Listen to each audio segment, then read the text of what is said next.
Bonjour à tous. Vous le savez, le Funny Learning, c'est une méthode d'apprentissage qui est basée sur les 8 piliers des neurosciences. Aujourd'hui, je vous propose donc d'évoquer avec vous le pilier numéro 2, lever les freins avant d'avancer.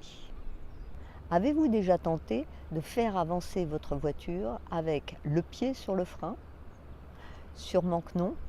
C'est pourtant exactement ce que nous faisons lorsque, en formation, nous démarrons nos programmes billes en tête pour travailler sur des nouvelles méthodes, avoir des nouvelles stratégies, découvrir des nouveaux outils, créer pour des gens qui n'ont pas eu l'habitude d'innover, ou bien par exemple coopérer là où ils vivaient dans un monde de compétition.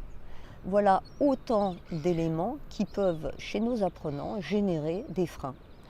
Des freins qui peuvent parfois être conscients, parfois inconscients, et qui peuvent s'exprimer chez les extravertis ou bien au contraire se cacher chez les introvertis.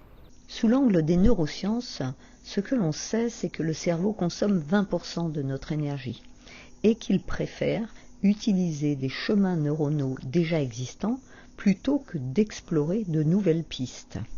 De ce fait, dans le Funny Learning, nous laissons une large place à la compréhension et à l'expression des émotions, qui ont toutes leur place et leur rôle à jouer dans nos stratégies comportementales.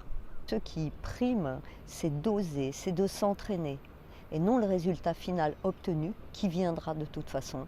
Dans le Funny Learning, une vingtaine de capsules nous permettent de lever collectivement les freins, comme le mur des freins, la rivière des possibles, ou encore une capsule qui s'appelle « Écrire les yeux bandés avec la main opposée ».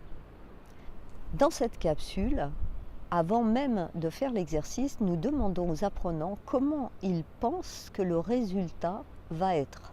Et généralement, nous avons des évocations comme ça va être illisible, ça va être tremblant, ça va être catastrophique.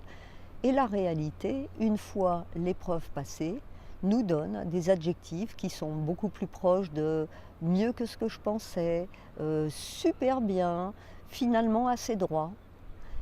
Cela permet aux apprenants de lever leurs propres freins, de libérer leurs émotions et de s'aventurer dans une zone qui est la zone d'inconfort, mais qui est surtout une zone magique.